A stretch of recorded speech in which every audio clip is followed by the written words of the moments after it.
sempre soube que qualquer coisa que você vai fazer na vida, você precisa de referências. Eu acho que você precisa abrir o teu olhar para consolidar aquilo que você acredita. Então, sair de Brasília, para mim, ela me deu uma base, me deu motivos de questionamento de uma forma geral, que são fundamentais para a arquitetura. Então, o sair de Brasília, para mim, me trouxe novas realidades, novas formas de lidar com o espaço, de lidar com o outro, do ser humano. Quando eu consolidei essa minha volta, os meus pais também tinham um sonho de construir uma casa, então a gente acabou optando por construir 2 casas iguais, espelhadas, no mesmo local, conectadas ali por uma relação muito sólida que a gente tem, e conectadas por esse sonho que foi morar próximo, que foi conviver de uma forma um pouco mais ativa, digamos assim. E foi um prazer fazer esse projeto para os dois, assim. Foi muito, muito, muito gratificante.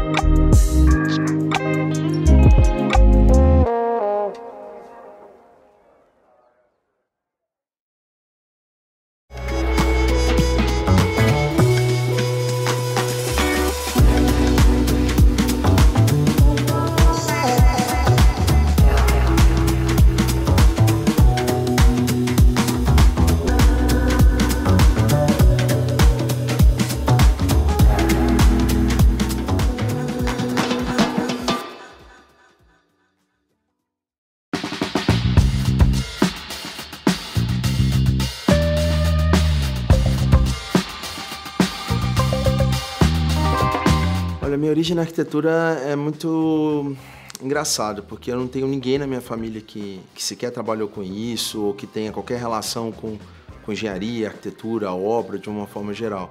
Eu venho de uma família de comerciantes, de pessoas que sempre trabalham muito no comércio. Mas eu sentia sempre essa tendência a ver como as casas eram formadas, como que a minha casa se dispunha no nosso dia a dia da minha família. Os meus pais sempre nos estimularam muito, eu e meu irmão, a fazer qualquer coisa. Então, quando eu tendenciava para algum lado, eles tentavam me instigar, entender melhor para que lado que eu estava indo e propiciar isso, assim, na realidade deles, na nossa realidade, a desenvolver esse lado. Eu sempre envolvia algo de infraestrutura para qualquer brincadeira que eu fazia. Então tinha muito essa relação com a manufatura, sabe?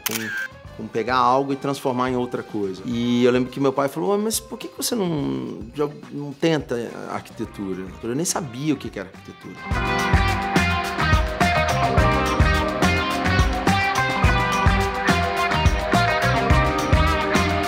Eu não sabia que a arquitetura tinha essa relação da vida, do dia a dia, do impacto que isso gera na nossa vida, na sociedade, na cidade. Então, quando eu comecei a entender essa amplitude da arquitetura, eu falei, nossa, acho que talvez seja isso que eu quero tentar. Eu sempre tive algum vínculo com arte desde criança, né? Então, eu estudava música.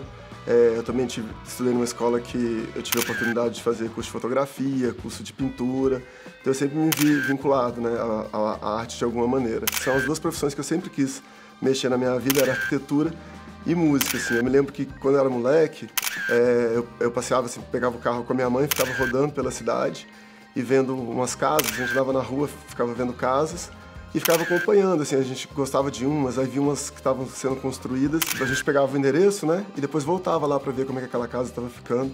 Então acho que assim, desde sempre, assim, desde moleque eu tenho esse vínculo assim, com a arte ou com a arquitetura de alguma maneira. Acho que quem faz arquitetura vai concordar comigo, não adianta ter talento se você não tiver oportunidade. E se você tiver oportunidade, não adianta também se você não tiver muito esforço. Eu acho que a arquitetura é uma coisa que é muito mais transpiração do que necessariamente até inspiração. Acho que o talento é a base, mas a gente tem que desenvolver esse talento, moldar esse talento.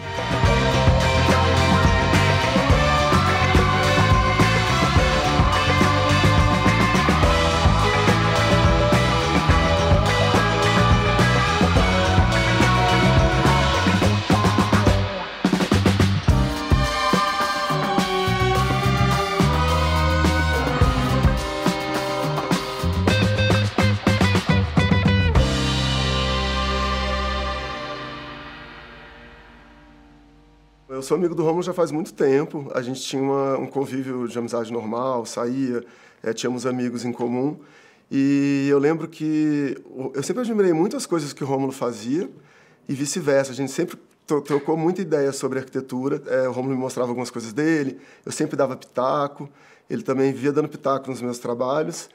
E, então, acho que vem muito daí, né? Dessa sintonia que a gente já tinha com a arquitetura antes da gente trabalhar junto. E eu lembro que eu sempre falava para ele, assim, ele ficava acompanhando muitos meus trabalhos, eu mostrando as coisas para ele, ele dando pitaco e tal. E eu sempre fazia, assim, esse convite para ele, falou, cara, a gente tinha que trabalhar junto, eu gosto tanto das coisas que você faz e acho que é recíproco e tal. Insisti, falei, não, cara, vambora, vamos fazer, montar um escritório e tal. E aí teve um amigo nosso que ia reformar um apartamento, ele disse que procurava algum arquiteto para fazer esse projeto para ele, mas não se identificava com ninguém.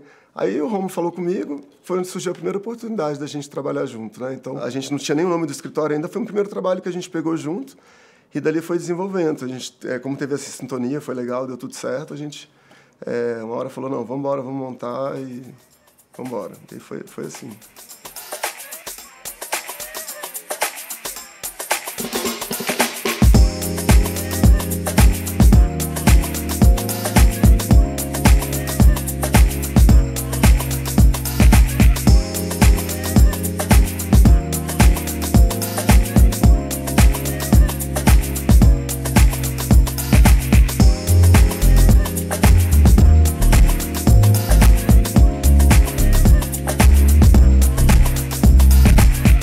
A arquitetura te dá a possibilidade de trabalhar em vários segmentos hoje, né? E eu não sabia qual que pra mim seria o que eu ia gostar mais. Foi quando eu resolvi morar fora para estudar a primeira vez. E aí na volta eu falei, tá, e agora? O que eu vou fazer? E surgiu essa oportunidade de ir pro Rio de Janeiro trabalhar numa construtora. E eu jamais me vi trabalhando na construtora. Acho que foi uma coisa assim muito... Sabe, eu te confesso que eu fui muito pela possibilidade de consolidar uma carreira. É difícil seguir uma carreira sólida na arquitetura. Trabalhar numa empresa de engenharia já tinha aquilo tudo muito certinho, muito organizado. Então eu fui e eu acabei fazendo um caminho inverso, né? Eu acabei trazendo essa experiência hoje pro escritório, pro Estúdio Rock.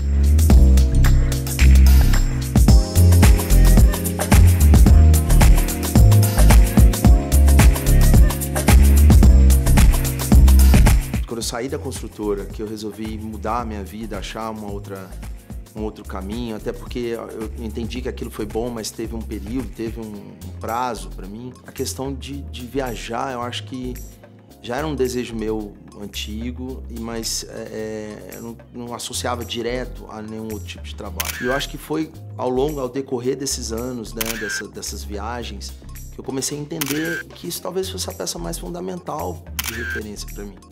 A partir do momento que você vai para um país extremamente civilizado e logo em seguida você vai para outro que não é considerado tão civilizado, mas que tem outras formas de viver, de morar, de se alimentar, querendo ou não, você começa a associar isso e querendo ou não, você acaba aplicando isso no seu trabalho. As viagens, elas foram, eu costumo dizer que são fundamentais e você lembra, às vezes, de alguma referência. Isso, às vezes, não é tão prático, mas em cor, paleta de cor, textura, não necessariamente mais técnico, assim, de espaços. Então, tem um espectro ali de referência que é muito bacana. E nós, brasileiros, nós somos uma composição de várias culturas, né? Então, quando você tem essas referências, isso ajuda muito também. O André já era meu amigo de muito tempo. A gente sempre trocou muita figurinha com relação a trabalho, assim. E era legal porque não tinha compromisso até então, antes. Era como um papo de amigos ali que gostam de algo em comum. E foi quando o André chegou pra mim e falou, por que a gente não consolida isso, sabe? Deixa de ser algo, talvez entre amigos, se torna algo profissional, que tenha potencial, que tem futuro. Foi quando surgiu esse primeiro trabalho, a gente... Mesmo sem o estúdio, a gente começou a fazer junto esse trabalho, fizemos junto. Foi um sucesso, assim, não só para o cliente, mas eu acho que para nós dois, enquanto trabalho. E aí começou a surgir o escritório. Então hoje o escritório, o Estúdio Rock, ele é um estúdio composto de duas pessoas extremamente diferentes, mas extremamente iguais. Isso que eu acho talvez o maior brilho do escritório, assim. O André é um cara técnico, um cara ali racionalíssimo, um cara que entende muito de todas as normas, é um cara muito focado muito nisso, assim. Eu, às vezes, um pouco mais avoado, mas eu também trago um pouco mais esse ar é menos rígido, então isso equilibra muito os nossos trabalhos, assim. O que eu acho que é que se não fosse isso, talvez a gente não estaria onde a gente está. Eu acho que a gente não estaria sonhando com o que a gente sonha. Que engraçado, porque a gente vai fazendo isso de forma tão orgânica, tão genuína, e quando a gente tem esse feedback, quando a gente vê pronto, a gente fala, nossa, mas é isso mesmo. Se fosse só eu, iria para um caminho, se fosse só ele, iria para o outro, e talvez juntos tenha esse resultado que a gente vê hoje.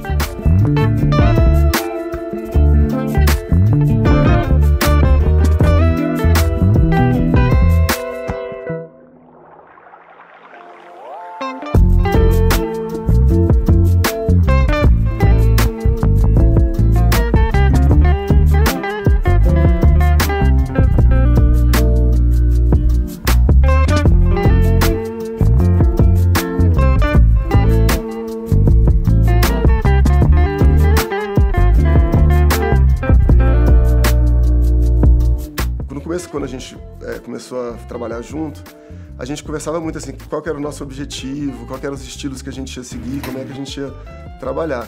E a gente chegou à conclusão que a gente não deveria se prender a um estilo específico, que a nossa maior função era interpretar aquilo que o cliente quer da melhor maneira possível. Então, eu acho que isso resume bem o nosso trabalho. A gente vê o que o cliente quer, a gente é muito mais uma ferramenta do cliente do que, de fato, qualquer outra coisa. Nós temos funções relativamente diferentes no escritório. Eu sou muito mais responsável pela parte de gestão de projeto, o Rômulo é mais comercial, financeiro, mas o que a gente desenvolve junto é toda a parte da concepção do projeto mesmo, a criação, esse estudo preliminar mesmo, o conceito da história, a gente sempre desenvolve junto. É impressionante como às vezes um está numa linha de raciocínio e às vezes fica faltando alguma coisa ali e o outro vem e complementa. Eu até costumo contar uma história uma vez que eu estava fazendo um layout de uma casa de praia que a gente estava fazendo. E a casa estava toda assim alinhada, a planta estava boa, estava tudo certinho, assim, tudo funcionava bem. Mas eu achava que faltava um tchan ali para a história e fiquei pensando naquilo, dormia pensando naquilo. E aí depois o Romulo chegou e falou assim, cara, por que a gente não abre um rasgo aqui nessa cobertura e tal? Aí eu falei, cara, é isso. Então, assim, segundos ele conseguiu trazer um complemento ali para aquele trabalho, o trabalho ficou incrível. E era uma coisa que eu já tinha ficado ali remoendo por muito tempo, então eu acho que a gente tem essa sintonia de trabalho, sabe? Às vezes o que falta num pensamento ali de um, o outro vem e complementa. O processo criativo do Estúdio Rock, ele é um processo muito livre, assim. Eu acho que é uma coisa que a gente luta muito dentro do escritório e alimenta essa liberdade que a gente tem todo dia que a gente chega lá. Eu acho que isso para o arquiteto é talvez um dos maiores prêmios que a gente pode ter. É uma profissão muito sofrida ali, muito difícil dela girar, sabe? Então acaba que a gente vai para uma zona de conforto, ou que o mercado impõe, ou que o cliente exige. Então é natural que você vá se moldando e entrando numa caixinha todos os dias. Então esse processo nosso criativo é justamente todo dia abrir cada caixinha que tentam colocar na gente. Então a gente tem projetos de todas as espécies, todos os tamanhos, no Brasil, fora do Brasil. Então essa liberdade de criar e de propor algo que a gente acredita, baseado em tudo que vem atrás disso, né? Não é só propor algo diferente. Propor algo que vai durar, propor algo que é execuível, algo que vai gerar impacto no entorno da cidade, algo que vai gerar impacto no cliente. Então isso é muito bom, talvez essa seja a maior razão da gente estar onde está.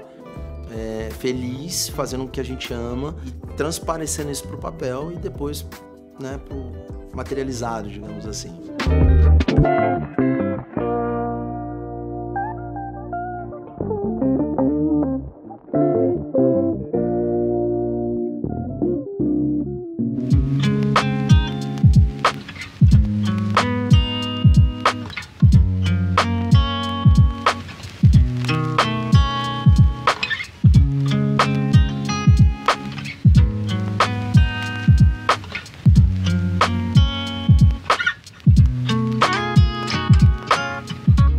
O projeto DOT foi um projeto muito interessante de fazer. Era um apartamento de 3 quartos, 3 suítes, que a gente transformou em 2 suítes.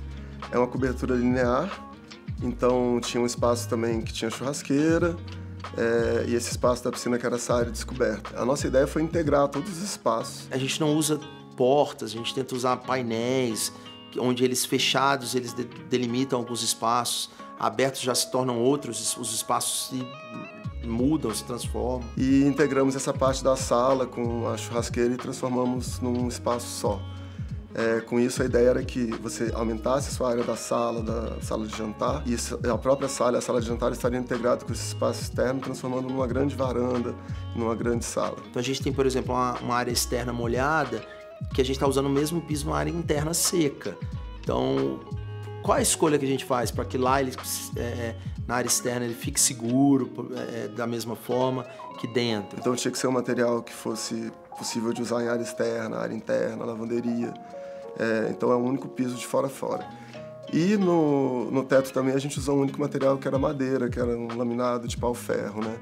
E essa mesma madeira a gente usou para as estantes, para todos os armários da casa. E a gente tentou minimizar o maior número de materiais. Então a gente tem o granito preto, escovado, São Gabriel, a gente tem o concreto e madeira. Então com esses 3 elementos, a gente começou a brincar onde usar o mesmo elemento com outra forma ou com outra função, mas sempre mantendo as características dele. Então, para também aumentar essa sensação de integração entre os espaços, a gente criou um estante que vai da entrada do apartamento até o final. Esses detalhes que fazem a diferença, que dão o brilho dessa história. Então você tem uma unidade visual no apartamento, tanto no teto quanto no piso, o que traz essa impressão do mesmo ambiente. E quando a gente vai fechando esses painéis, esses ambientes vão se transformando.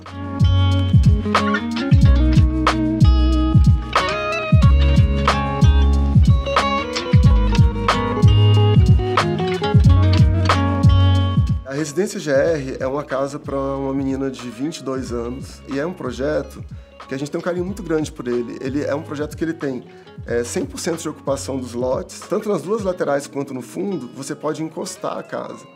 Então você ficava muito preso assim, ao vizinho que você vai ter do lado. Assim, existia uma dificuldade em criar a ventilação para essa casa. A gente tinha que ter uma suíte master com closet, 2 quartos de hóspede, piscina, cozinha ampla, garagem para 2 carros. Então como fazer isso? Então a gente criou no centro da casa um grande pátio ali com uma piscina e um jardim vertical, justamente para criar essa ventilação. Então a gente voltou todos os quartos e a sala para essa parte interna e colocamos ali uma piscina e um deck. Então a gente trouxe bastante luz natural para o projeto, que é muito interessante, uma vez que as 3 laterais do terreno estão coladas com os vizinhos. Então a gente teve que abrir a casa para cima, no caso. Um recurso que a gente usou também, que é muito interessante, foi uma escada helicoidal de chapa metálica, que a gente vai pintar de branco. Por ser um elemento assim, primeiro que o espaço que você precisa para uma escada dessa é menor do que uma escada comum.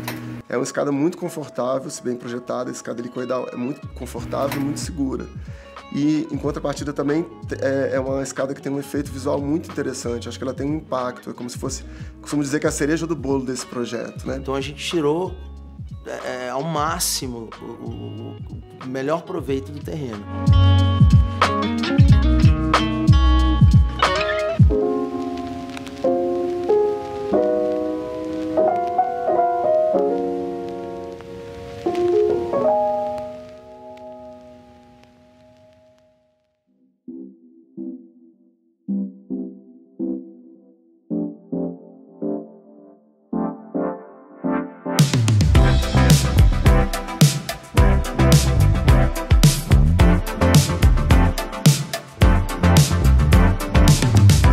O Estúdio Rock ele tem uma responsabilidade com o cliente muito grande. Você imagina que quando um cliente, uma família, seja ela de qual espécie for, qual formação ela seja, para um escritório de arquitetura, ele traz ali com ele uma bagagem emocional muito grande, ele traz uma bagagem de vida. Normalmente uma casa é um projeto de uma vida inteira de uma pessoa. É o projeto de dinheiro, de economia, de sonho. Então a gente lida muito com sonho, a gente lida muito com desejo. Então existe uma responsabilidade com o cliente. Olhar para o cliente, se conectar com o cliente, entender o cliente. Não adianta eu fazer o Estúdio Rock fazer algo que é lindo, que é maravilhoso, mas que você não vai conseguir executar. Ou que você não vai ter dinheiro para executar, ou que aquilo não condiz com a tua realidade, seja mais ou seja quem. Então é interessante que o cliente ele esteja presente ali. Porque na hora que a gente virar as costas, quem vai fechar a porta de casa e dormir lá é o cliente. Então ele é voz ativa, ele é o reflexo de tudo que a gente passa dias e noites ali projetando.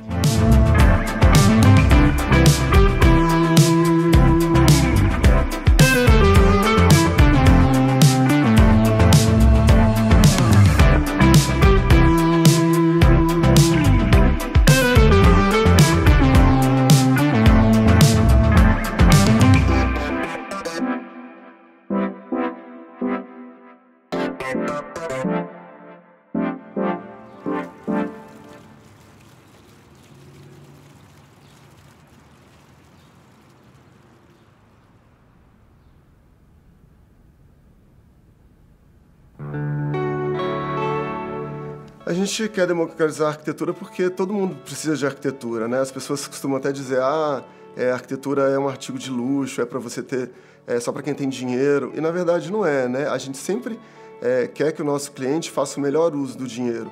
E a gente acredita que você contratando bons profissionais, você sempre vai ter uma otimização daquilo que você vai gastar, do que você vai fazer, um melhor aproveitamento. Então, acho que a democratização da arquitetura tem que estar nisso aí, né? Dessa melhor vivência da pessoa ali no espaço, né? Independente de dinheiro ou não.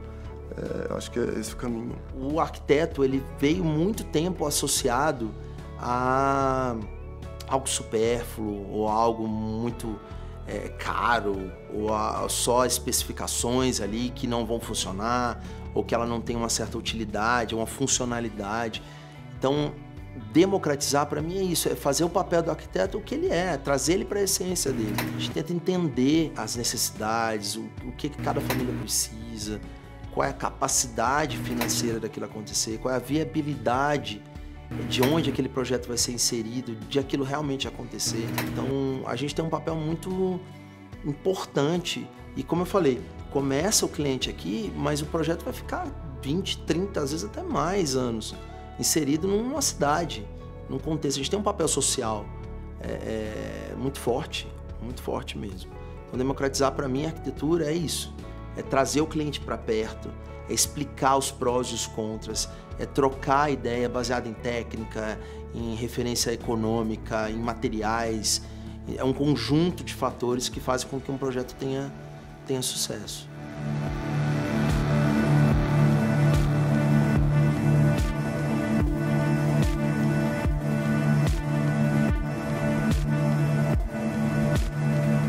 A Comuna Ecobarbearia, né, ela tem um conceito de usar materiais que sejam ecologicamente corretos e também materiais que não são testados em animais. Primeiro, o que era uma ecobarbearia?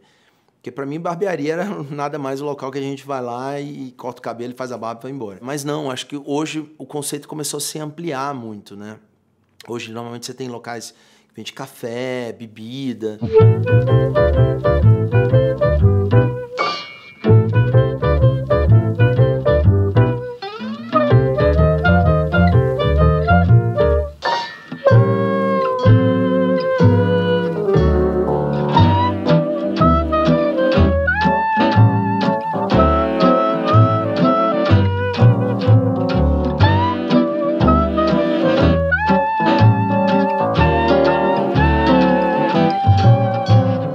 Quando a gente foi convidado para fazer esse projeto, a gente trouxe esse conceito também para os materiais que a gente ia usar no local. Como trazer isso para a arquitetura?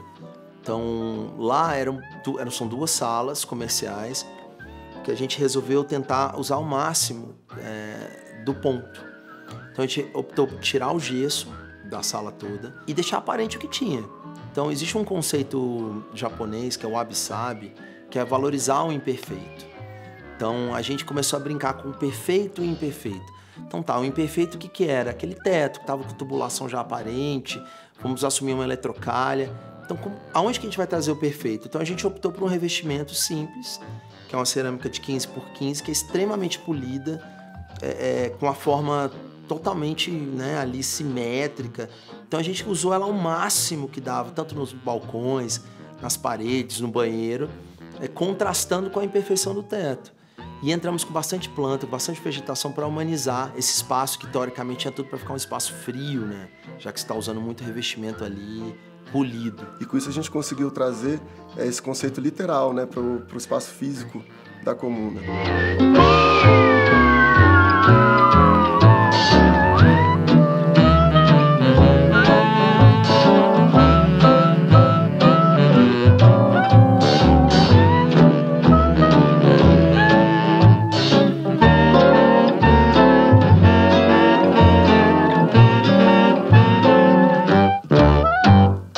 Essencialmente, é comum os escritórios nomearem, né, os projetos de uma forma até prática para organizar isso dentro do escritório, mas eu acho que isso tomou um papel no estúdio rock, às vezes até um pouco além, porque existe tanto amor depositado, tanta atenção, tanto carinho em cada projeto e essa conexão que a gente acaba gerando com cada cliente, que isso se tornou quase que essencial para todos os projetos. Então, a gente nomeia eles, a gente só trata pelo nome, e quando a gente entrega aquilo dali é complicado, sabe? Assim, existe uma entrega com o coração meio apertado, parece que é um filho que a gente está entregando ali, deixando a porta da escola pela primeira vez, sabe?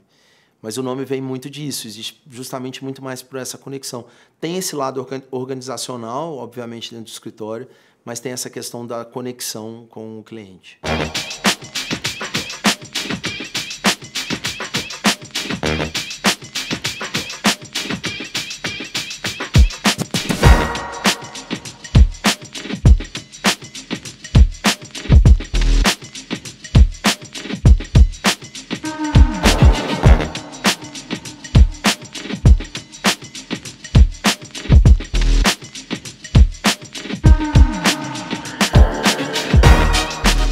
Brasília, ela tem um papel fundamental no nosso dia a dia.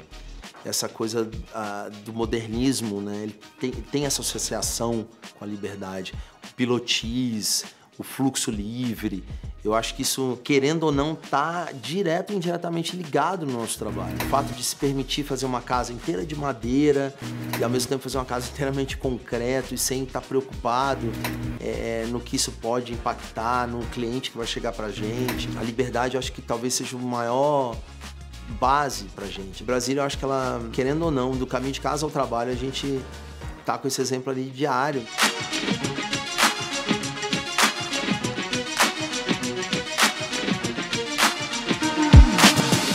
Como fazer algo para você mesmo, como fazer algo que represente o seu lifestyle, como fazer algo que te represente antes, durante e depois. Eu acho que a gente vem de uma evolução, eu estou em constante movimento, constante mudança. E a Tragaluz tem muito isso, a Tragaluz é uma casa muito aberta, uma casa que te traz possibilidades de mudar os objetos, mudar os móveis. E onde a casa em si é o ponto que menos importa. O que importa ali é o que ela proporciona, é a vista que ela tem, a forma, o formato que ela tem, que é voltado para o que tem de mais bonito que é a paisagem. O projeto Tragaluz, ele reflete sim o desprendimento de algumas formalidades que alguns outros projetos acabam impondo. Não existe o meu ali naquela casa, existe o nosso. Então quando você entra ali, você tem a cozinha, que você tem conexão com um dos quartos, com uma suíte e assim por diante. Então a Tragaluz, ela foi um projeto sensacional de fazer, difícil, mas sensacional. Então onde você tem ali características ou detalhes ali que dizem muito sobre o que ela é. O fato do concreto aparente, a água presente em todos os lugares, o vidro, eu acho que traz essa conexão do interno com o externo. Então, você olhando por fora, você vê que, arquitetonicamente falando, elas são idênticas, mas ela é extremamente diferente, assim. Não só o layout, não só o mobiliário, mas é impressionante como parece que você está em duas casas. Teve um motivo, não só esse do sonho, mas um motivo prático também. Uma coisa é você negociar material X e 2x, né? O dobro. Então, assim, além da técnica de construção, o que você começa a errar aqui, na segunda você já tem um know-how melhor, você já tem uma dinâmica melhor de construção, e além de economia na compra e negociação dos materiais. Então, foi uma casa que foi feita em 10 meses cada casa, foi tudo muito dinâmico, com um desperdício de material baixíssimo, assim. que ajudou muito o produto final. E representa muito, me representa muito, assim.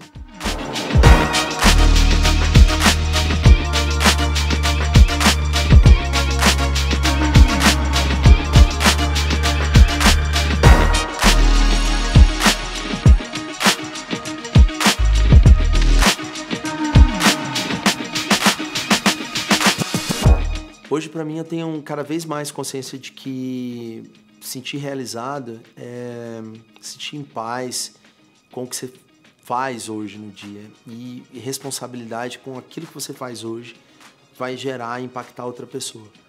Quando a gente fala de arquitetura, isso é talvez mais sério ainda. Pelo fato de que a gente está materializando um sonho de alguém e fazendo com que aquilo perdure durante muito tempo. Então eu me sinto muito realizado quando eu chego no final do dia, eu sei que eu fiz um bom trabalho, que eu tive um feedback das pessoas que estão ao meu redor, de que a gente está no caminho certo, de que a gente está fazendo o que a gente está se propondo para fazer mesmo da melhor forma possível. E tem gente que vai viver a vida inteira e não vai conseguir ter esse sentimento de paz, sabe? E eu tenho esse privilégio de, com meus 40 e poucos anos, já estar vivenciando um pouquinho disso, assim. Eu acho que isso é apenas o começo. Eu acho que a gente está plantando muita coisa ainda. Eu acho que a gente tem muita coisa para deixar a marca aí para trás. E esse reconhecimento, ele está vindo de uma forma muito natural e orgânica. E é cada vez mais gratificante.